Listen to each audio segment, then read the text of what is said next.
Is Andrew Gillum under investigation by the FBI? And what does it have to do with a wildly popular Broadway show? It's all surfaced in last night's gubernatorial debate. Sounds like a job for our exclusive WESH News Truth Test. Here's political reporter Greg Fox.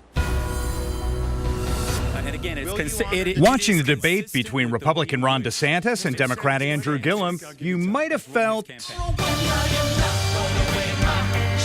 like you were on Broadway.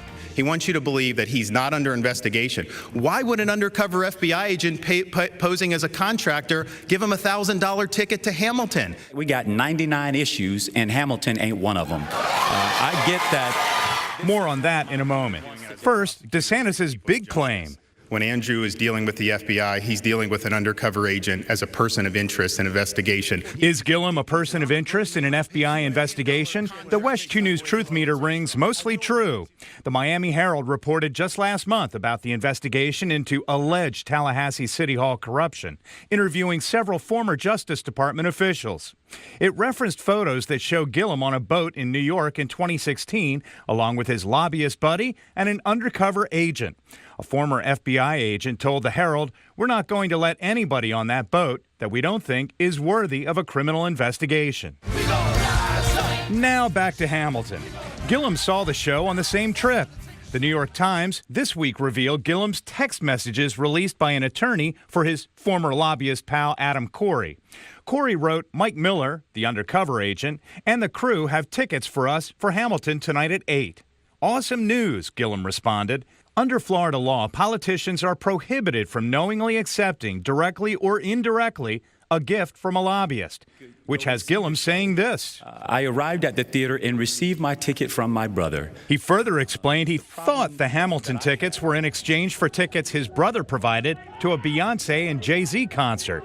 But he clearly is feeling the heat. But I take responsibility for not having asked more questions. Oh, one more small detail. DeSantis said what? Give him a $1,000 ticket to Hamilton. Was that the true price? The truth meter hovers in the middle because Gillum has provided no receipt. When Hamilton peaked, a cheap ticket was $1,000, but according to SeatGeek, as soon as the show's creator and star left in July 2016, ticket prices plummeted to $350 a seat.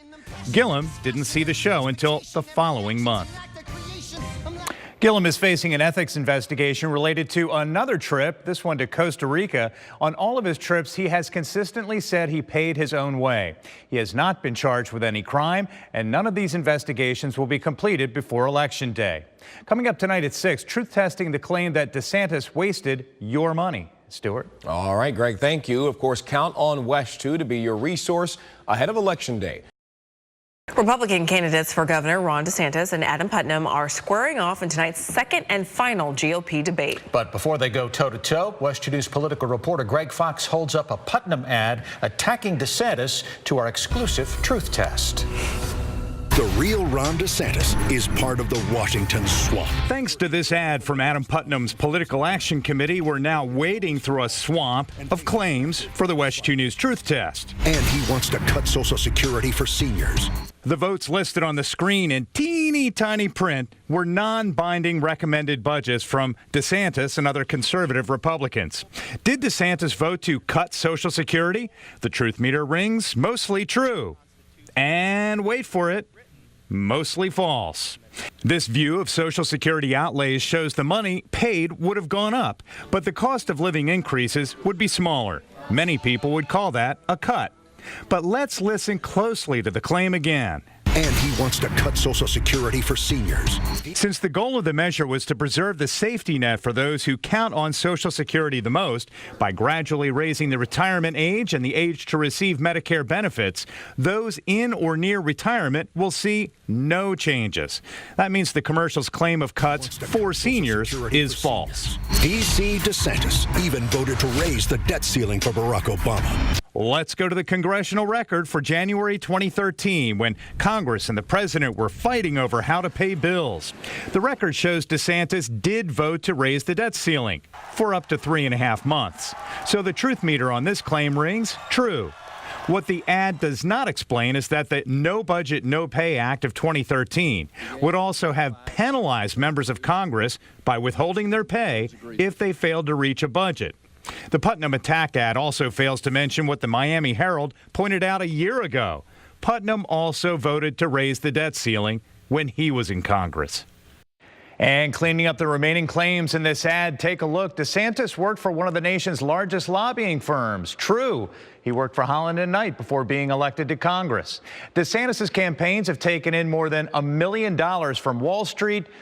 When you define it by finance, insurance, and real estate investors under campaign records, the claim is true. And finally, DeSantis is facing massive ethics violations. That claim right now is false. Now take a look at this right here. This is an ethics complaint filed against DeSantis with the House. The results are unknown. No violations have been alleged or confirmed by the Ethics Committee as yet. And as for the claim that DeSantis wants to raise your taxes 23%, well, you'll have to go to WESH.com right now and click on Commitment 2018 to watch my truth test. Summer. Voters and viewers are being hit with a barrage of political ads, both for and against Amendment 3. The question, could voting for this measure mean a loss of hundreds of millions of dollars for schools? Here's WESH News political reporter Greg Fox with the truth test. Florida's Amendment 3 was written to confuse you by the Indian casino monopoly. It's not about schools. It's about giving voters control of gambling. Dueling ads over Amendment 3 have this measure getting the most TV commercial time of any initiative on your ballot. If passed, Amendment 3 will mean voters, and only voters, will be able to approve future casino gambling. But opponents are spending a lot of time talking about scary-sounding school cuts. Amendment 3 could cost Florida's children $200 million in new school funding, and it threatens $250 million in existing school funding. Is it true that current and future school funding could be jeopardized? The WESH 2 News truth meter rings mostly false. First, the figure on current funding is wrong. The Seminole Tribe paid $290 million to the state last year under an old agreement that is no longer in force. Despite that, an attorney for the tribe has said there is no plan to stop the payments. Opponents warned current school funding would be lost over the next 10 years, and $200 million in future funding will be lost, claiming slot machines that generate revenue for schools now will be taken away, and future casino permits could be rejected. On that claim, the Miami Herald, which is for it, and the Tampa Bay Times, which is against it, both say the ad is misleading. The Herald editorial board calls the tactic of the gambling lobby and its anti-schools vote nonsense. The Times ruled the opponents rely on tortured reasoning and sketchy math to come up with frightening numbers. For the record, I would have ruled the ad by the opponents of Amendment 3 totally false, if not for the financial impact statement on the state's elections website that says the effect on tax revenues cannot be determined at this time. Further uncertainties exist regarding the extent to which currently authorized casino gambling activities may be affected by the amendment. And you should know this: the state's largest teachers union is taking no position on Amendment 3. And the people behind Amendment 3 are primarily funded by Disney and the Seminole Tribe. The opponents, South Florida casinos and the horse and dog racing industries. The latest polls on Amendment 3 look like this. 69% of voters in the Associated Industries of Florida survey say they're voting yes. 54% in a Florida Chamber of Commerce poll say they'll vote yes. Remember, it takes 60% of the vote to make a change in the Constitution for this and all of the other 11 measures on the ballot, which I'm sure Tony Manolfi has decided exactly how he's going to vote. Hopefully all of us have. But Greg Fox with that report. Thank you very much. There are 6 days to go until the midterm election, and already millions of Floridians have cast their ballots. But are your votes safe from hackers, pranksters, and anyone hoping to disrupt the election? A new report from Congress questions cybersecurity, but some local supervisors of elections say the system is safe. WESH News investigative reporter Greg Fox puts both claims to the truth test. With Election Day looming, some voters may wonder if their votes are secure, their personal registration information protected.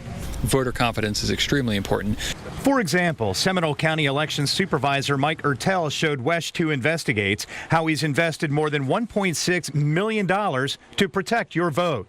new machines, and new computer software and hardware, including the Albert server.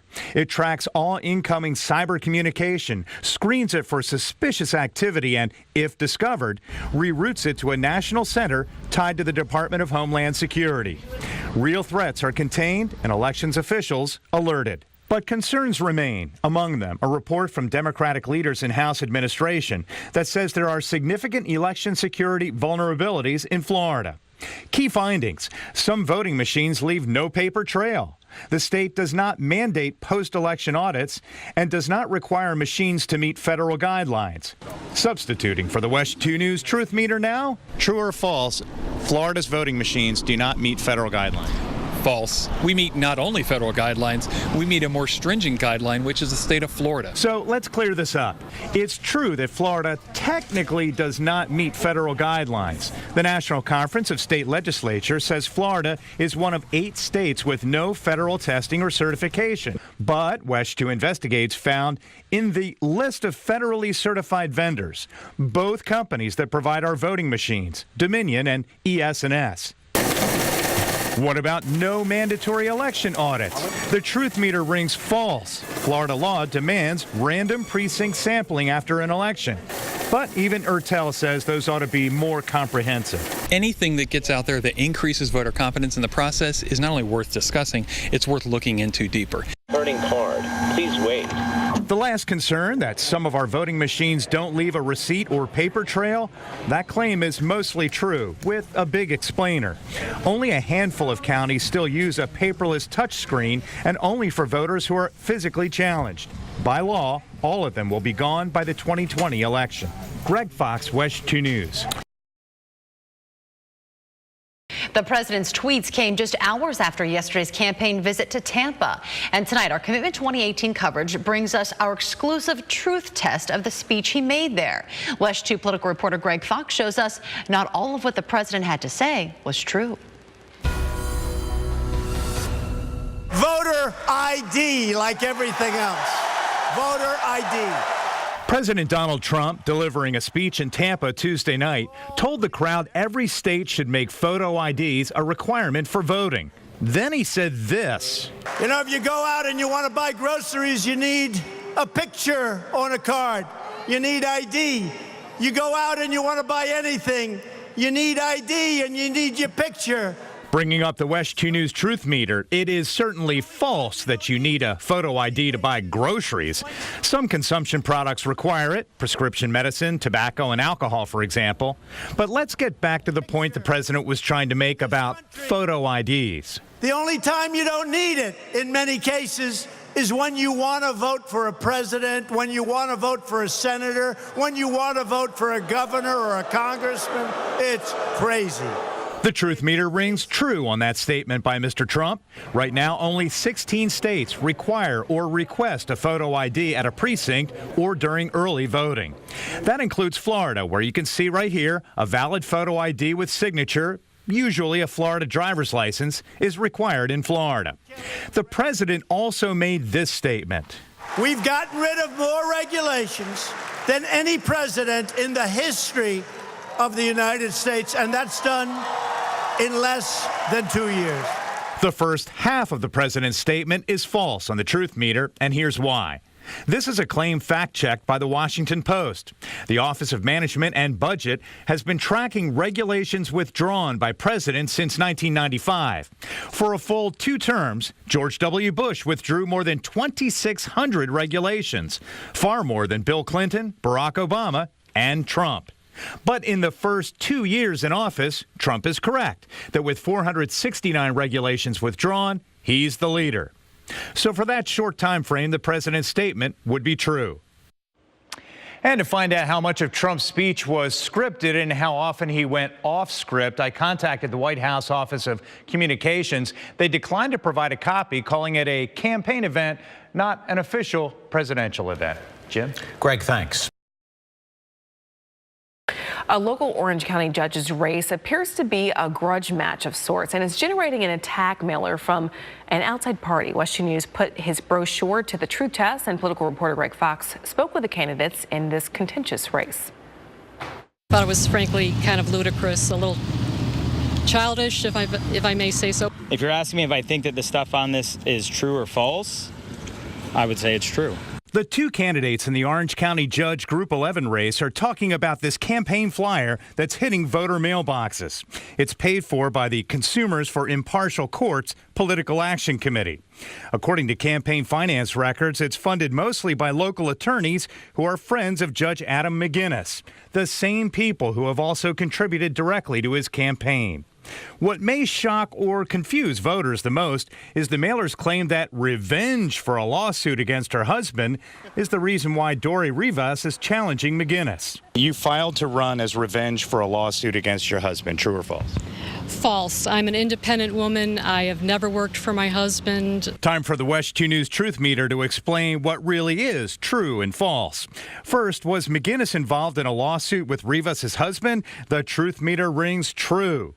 Orange County court records confirm it. McGinnis sued the Skubiak and Rivas law firm over the sale of the judge's former traffic ticket defense law practice.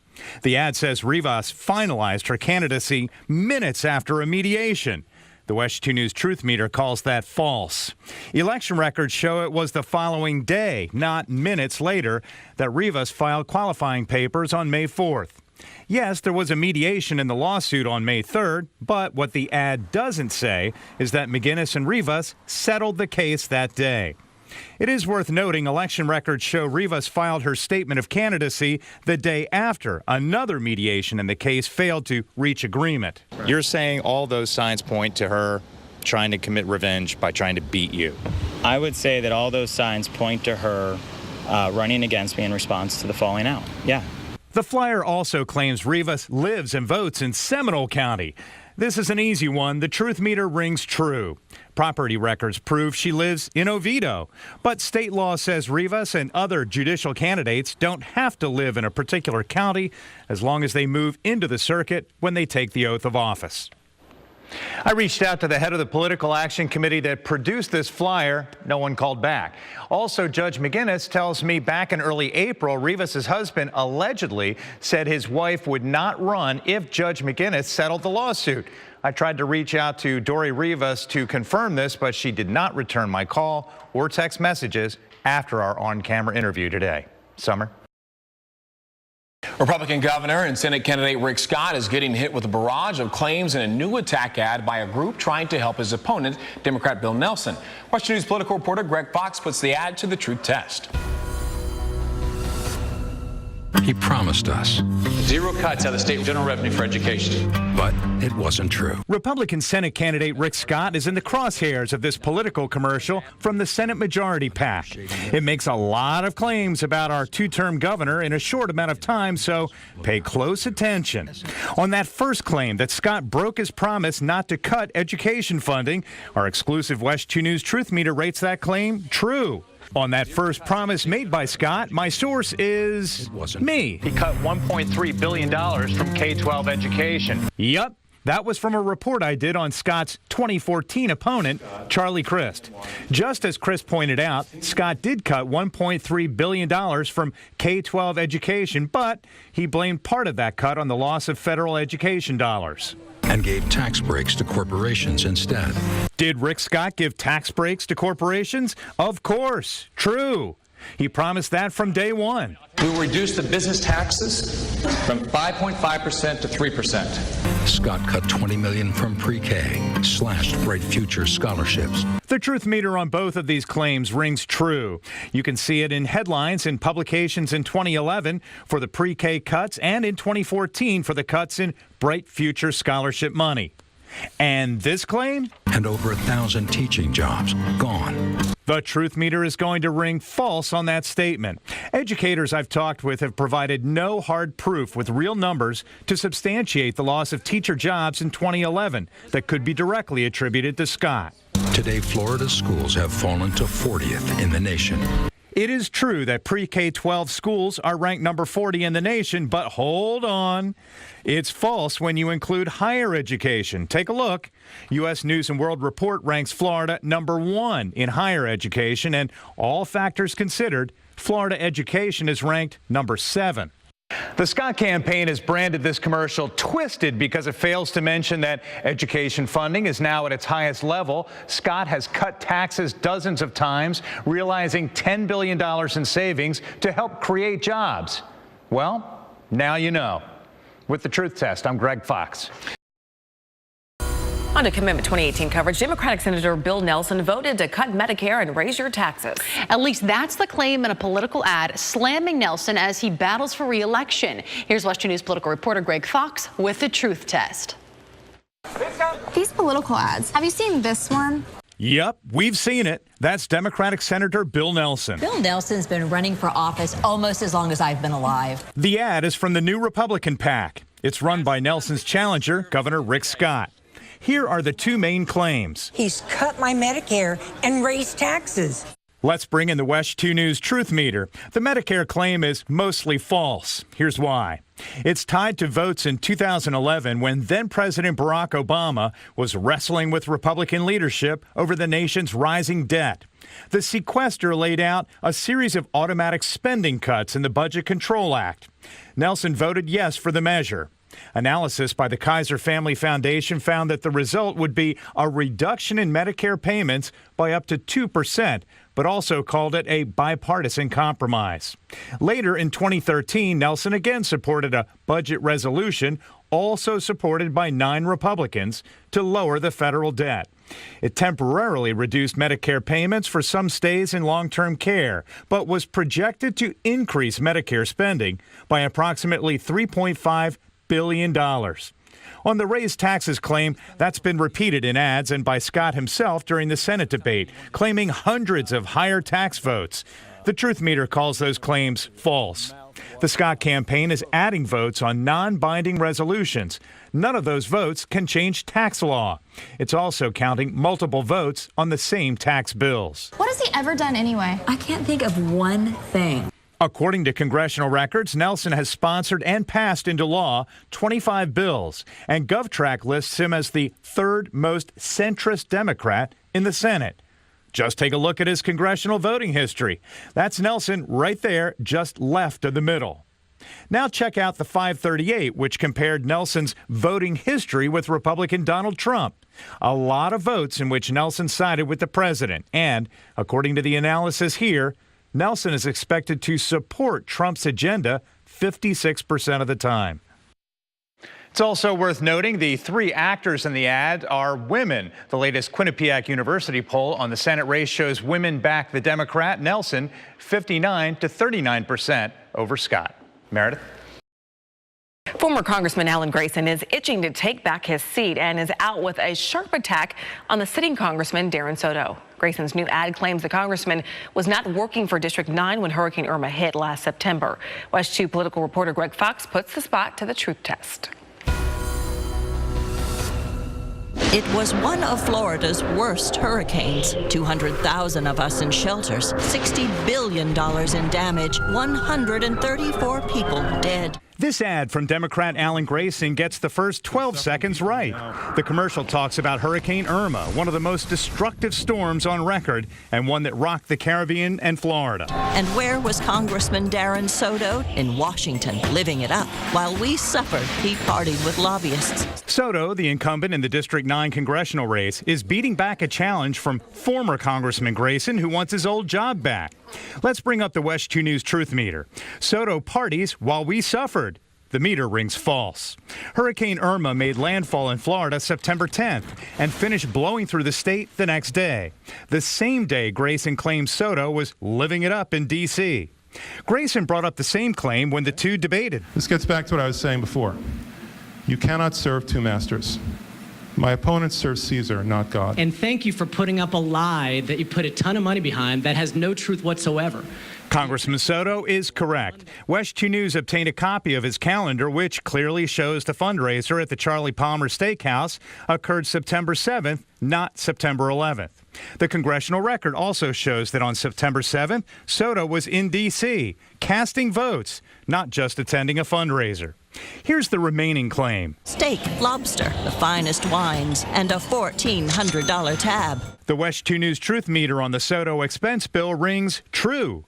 The $1,400 plus catering charge was posted on September 11th, according to campaign records. Soto's calendar shows he flew back to Orlando September 8th. And on September 11th, he was visiting emergency operations centers in the district, again, according to his official calendar. With the truth test, I'm Greg Fox. Republican primary for Florida Attorney General has the two candidates slinging arrows at each other in their TV ads. Tonight, WESH 2 News political reporter Greg Fox holds one of those commercials up to the exclusive WESH 2 News truth test. Ashley Moody personally sued Donald Trump for fraud. You heard that right. Ashley Moody sued Donald Trump for fraud. This commercial attacking Republican candidate for Attorney General Ashley Moody comes to us from her primary opponent, State Representative Frank White. White's claim in this ad is true on the WESH 2 News truth meter. We found this lawsuit against Donald Trump in the U.S. District Court, where Moody was indeed a plaintiff along with dozens of others, alleging fraud and negligent misrepresentations over a luxury condo tower in Tampa. But here's where the ad goes off the rails. And Moody's fraud lawsuit against President Trump helped Hillary Clinton. Let's bring up the truth meter. The lawsuit helped Hillary? That's false. The suit was filed in 2009 and settled in 2012, long before Clinton went toe-to-toe with the future president. Here's the final claim in the ad. Ashley Moody was a lifelong Democrat, siding with pro-abortion liberals. Handling this claim in two parts, it is true Ashley Moody was first a registered Democrat, but it is false that she has been her whole life. She entered college as a Democrat and in her 20s became a Republican. It is worth noting that White, not Moody, has earned the endorsement of Florida Right to Life. And two other ads in the Republican race for Attorney General make both candidates appear to be the real choice of law enforcement. I'll put those ads to the truth test tomorrow, and we'll profile the Democratic race for Attorney General as well. Stuart?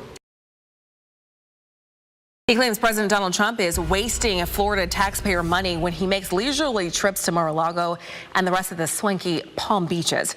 But is this Democratic candidate for governor on target? Here's political reporter Greg Fox with our exclusive WESH 2 News truth test. Protect our kids. Trump's president, and we're paying the price, literally. Florida voters have been seeing this ad showing Donald Trump playing golf the day after he was elected president and saying every time he pays a visit to Florida to tee it up, prompting police security, you're footing the bill. Florida taxpayers are paying for it. Millions wasted in road closures and overtime. The ad comes from Jeff Green, Democratic candidate for governor and a billionaire neighbor of the president's in Palm Beach County. First, are taxpayers paying the price for President Trump's golfing and visits? True, technically. As you see in this Trump tweet, he relies on the Palm Beach County Sheriff's Office for security at a cost of roughly $70,000 per day. But when the Green commercial says millions wasted on road closures and officer overtime, the WESH 2 News truth meter calls that false. Wasted implies no reimbursement. But as you can see in this Department of Homeland Security document, the Sheriff's Office was reimbursed nearly $3.3 million for last year's deputy overtime expenses. The Sheriff's Office also expects $5.6 million in reimbursement for this year's expenses to date. Jeff Green will put a stop to that day one. Green claims he'll stop the expenditure of money on Trump security. But how? Pay in advance. Pay in advance. Yes. There are a lot of state funds, and we're not going to spend it if he wants to play golf. But as governor, would Green have the authority to force the White House to pay up front? The truth meter reads mostly false for a couple of reasons. First, Florida's current Republican governor, Rick Scott, almost certainly would have demanded advance payment from former President Obama when his Florida visits demanded local security. Additionally, Tallahassee government affairs attorney Mark Herron, who has mostly represented Democratic causes, told me, quote, "My sense tells me, no, a governor cannot tell the White House how to do business." With the WESH 2 News Truth Test, I'm Greg Fox.